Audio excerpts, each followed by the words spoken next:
Hello and welcome to Crosstalk, where all things are considered. I'm Peter Lavelle.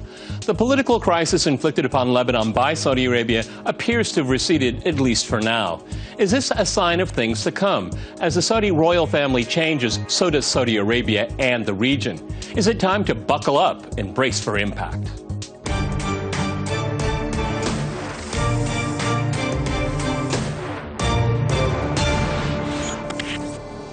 Cross-talking Saudi Arabia and the region, I'm joined by my guest, Jamal Khashoggi in Washington. He's a Saudi commentator. In Beirut, we have Sharmeen Narwani. She is a journalist as well as a Middle East geopolitical analyst. And in Tehran, we cross to Mohammed Marandi. He is an associate professor at the University of Tehran. All right, crosstalk rules in effect. That means you can jump in anytime you want, and I very much appreciate it. Jamal, let me go to you first in Washington.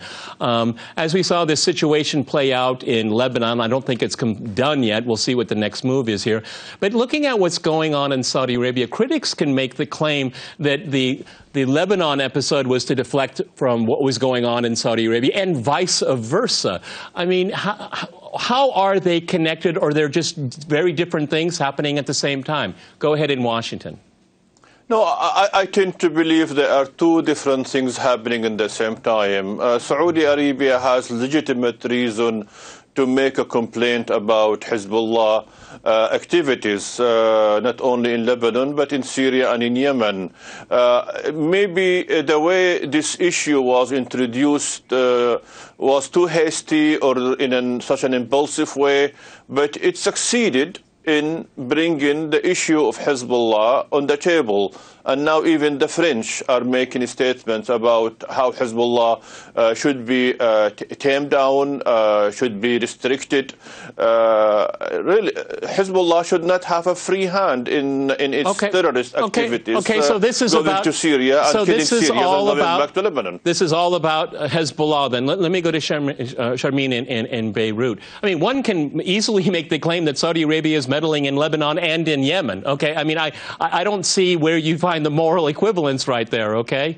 I mean, so in Beirut here, I mean, what is in play here? Because seeing a country like Saudi Arabia claim it's making reforms, considering it's an autocracy, a religious autocracy, and it's reaching out to the West saying it's reforming and it wants to reorder the Middle East. I mean, that's destabilizing in itself, because we don't know what the outcomes are at home, and we certainly know what the outcomes are abroad. Okay, go ahead in Beirut. The Saudis are in a very precarious situation. I mean, you know, if you're going to take an aggressive stance in your neighborhood or at home, one of the things you have to do is make sure you have cover. So if you're going to move forward with an aggressive foreign policy, you have to make sure you have stability and cohesion at home. Mohammed bin Salman, the Crown Prince, or we often call him MBS, is in a dangerous position for himself, because at home he's taken on the purging of the religious establishment and the royal family and even the business establishment, at the same time as he has rockets and mortars coming in from Yemen, a war that he initiated, and in a neighboring state, and many conflicts around him in the region, most of which Saudi Arabia has had a hand in. So you're right to criticize Hezbollah for interference in Arab affairs is a mockery, because there is no country more aggressively pursuing interventions in regional states and neighboring states than Saudi Arabia. And we should point to the Arab League meeting on Sunday, which was to discuss Iran. It's unfair to compare a country to a militia. Yeah, but at the same time, Hezbollah is a political party and has been elected by the people of Lebanon. I think that is an important distinction as well. It is, and it's not for the Saudis or anyone else to make that distinction. Should not have a militia that goes to Syria. Folks, I had a feeling this was going to happen. Let me make one quick point. No, please let me bring in Professor Marandi, so we're all in the mix. Okay, I had a question, but I think you've heard enough, Professor Marandi, to answer what you've heard already on the program. Go ahead, please. Well, Hezbollah is a part of the government, and the government recognizes the Hezbollah armed wing in Lebanon, and it is universally recognized that the only thing that deters another Israeli attack on Lebanon is Hezbollah. And if people look back, the reason why Hezbollah was created in the first place was the Israeli regime's occupation of Lebanon, its attack on the country. And effectively, they expelled the Israelis. So Hezbollah is very popular. In fact, it's the most popular party in Lebanon. It actually gives its seats in the cabinet and in parliament to its own allies.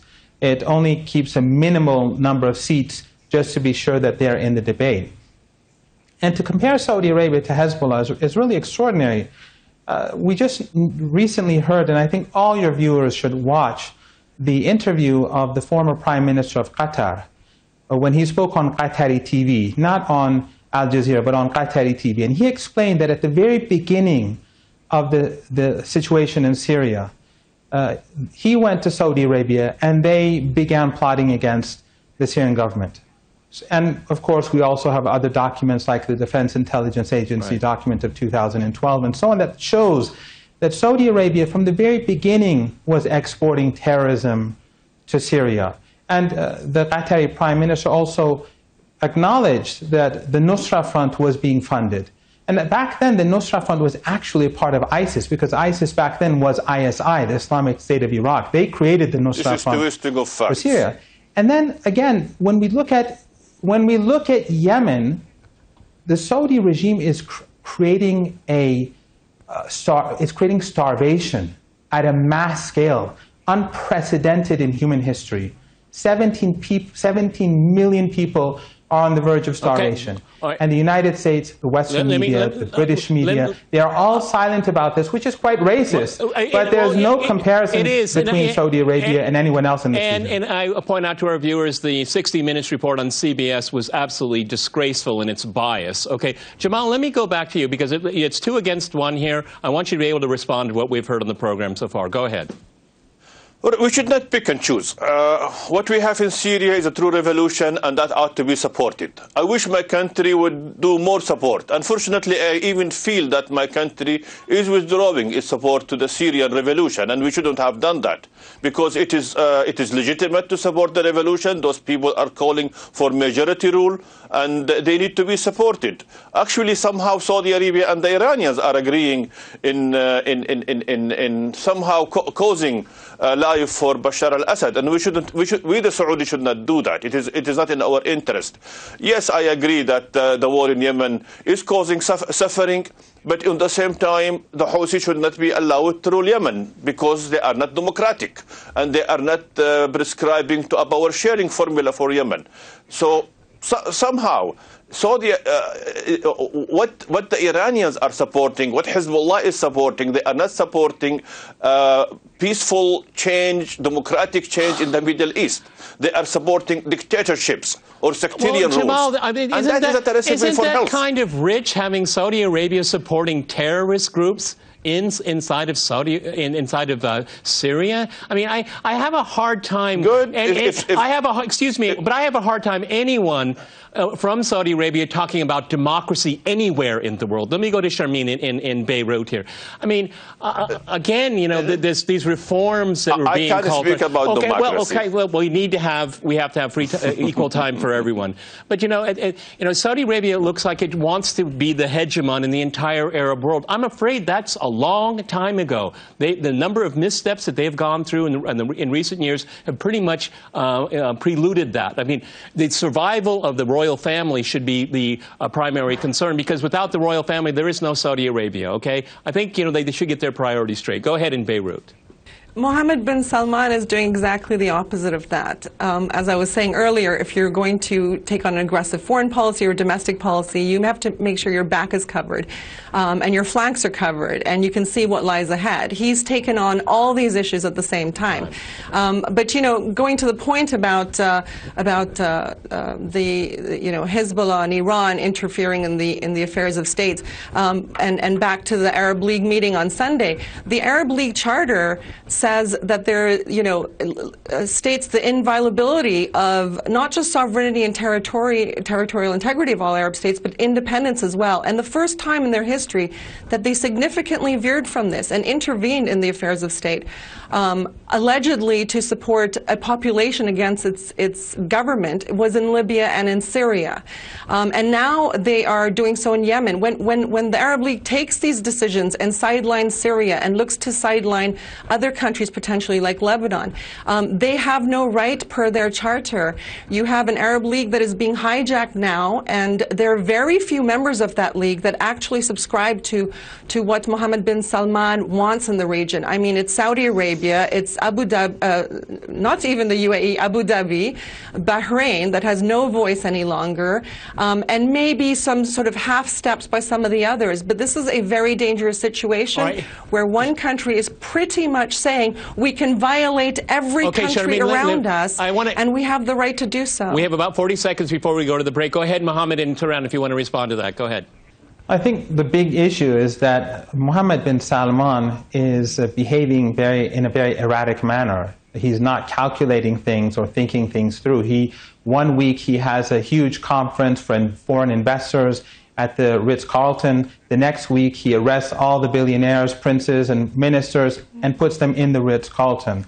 That's basically saying to all foreign investors, leave, and all wealthy Saudis to leave the country as well.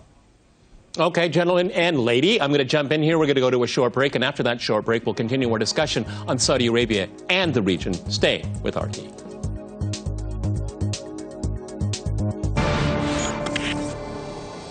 Jamal, can you? We all know that the Crown Prince, and it's assuming that he will become king very soon. Can you explain his reforms? I mean, Mohammed in Tehran talked about this.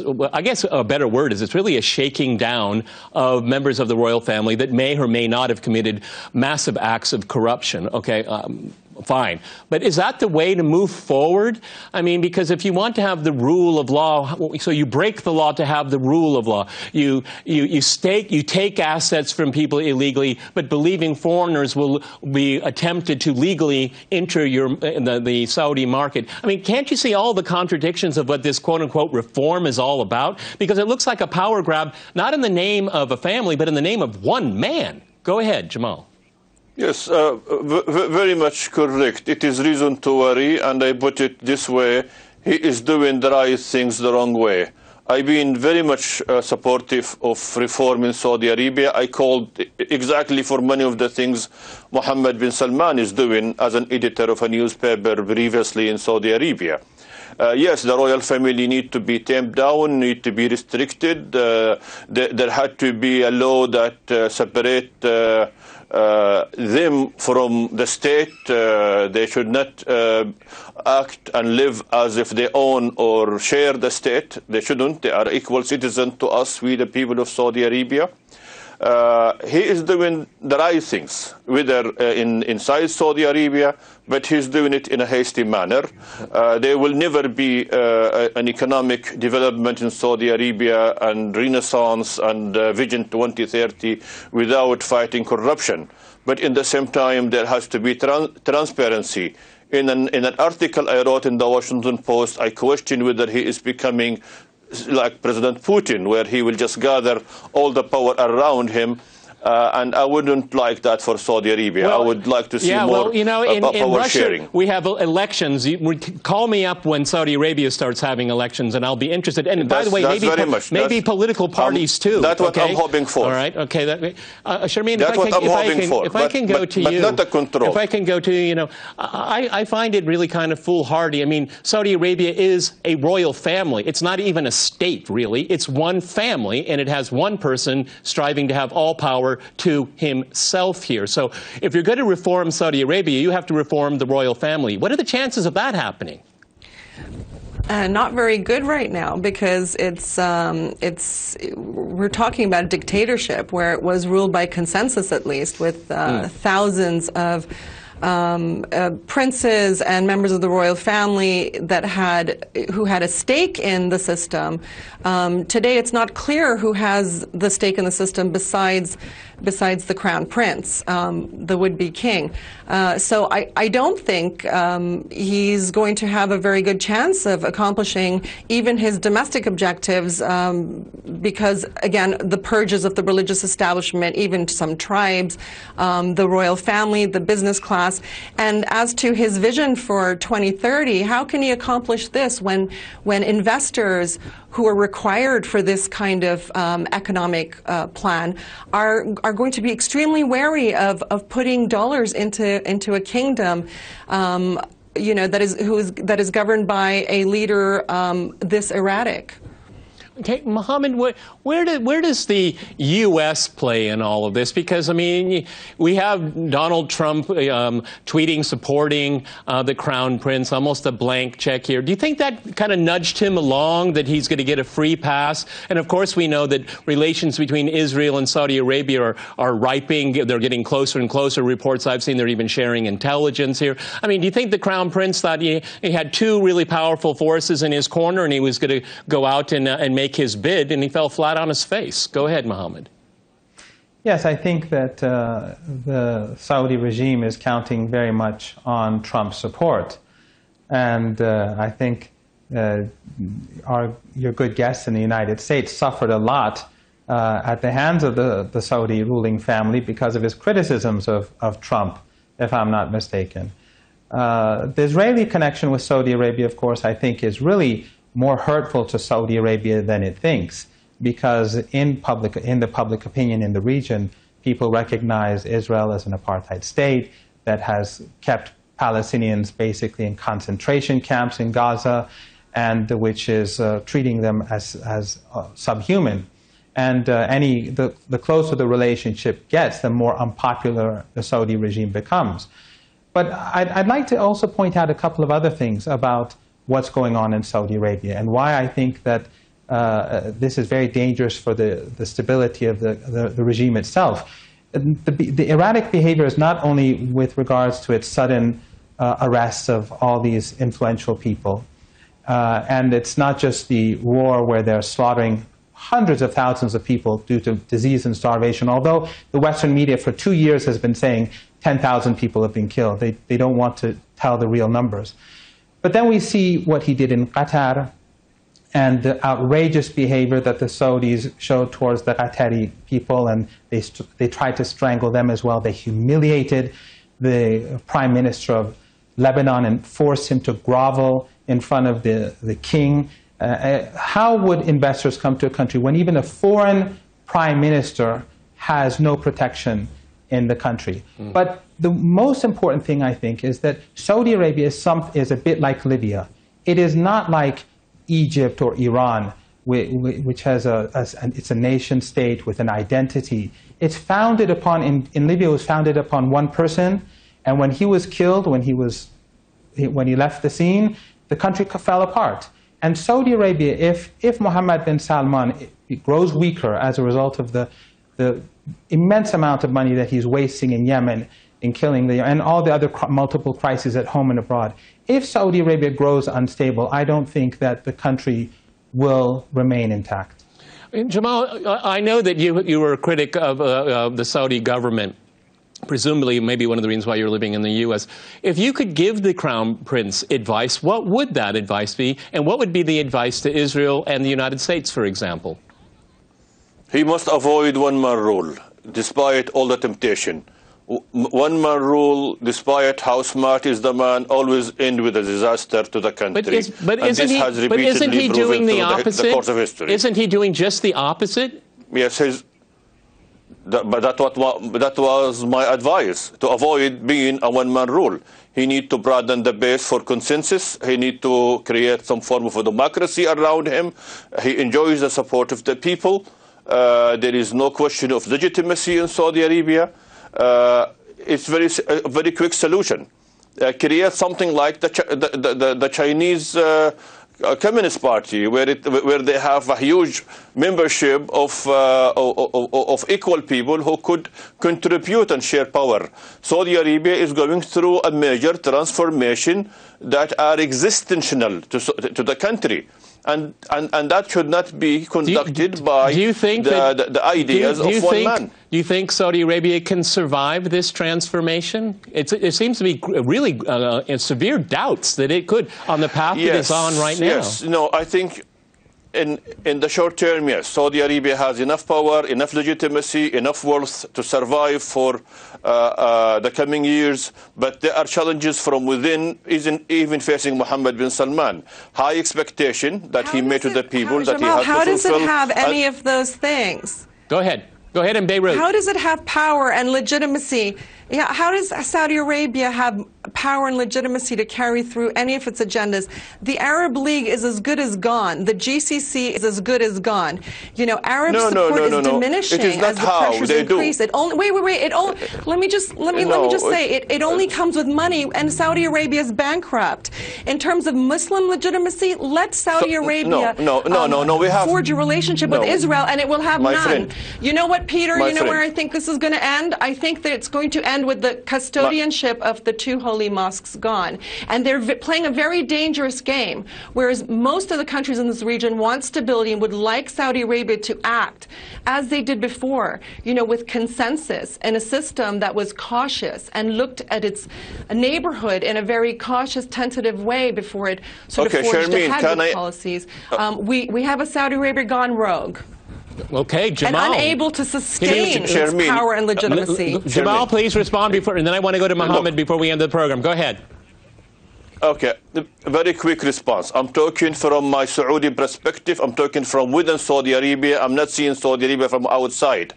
The people of Saudi Arabia, they support the king, Mohammed bin Salman. They support the monarchy. They support the system. This is reality. There are difficulties which are economic mainly. Some difficulties are foreign, but the country is stable. He can rule the country for another maybe 5, 6, 8 years with much more challenges, but he has to fix the unemployment problem.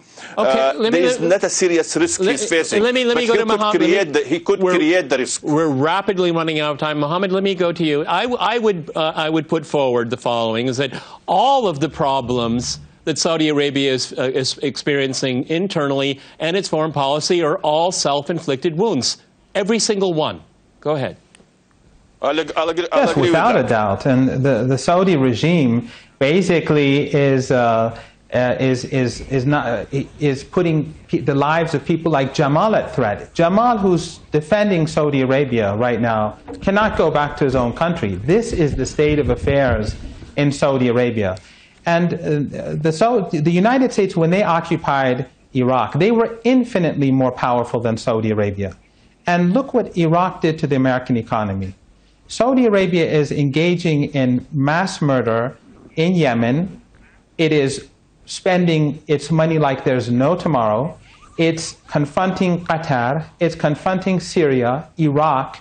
It's been confronting Iraq for years. And now Lebanon and Iran. And at home, it's now dealing both with the clerics as well as the royal family, ministers, and it's arresting generals as well.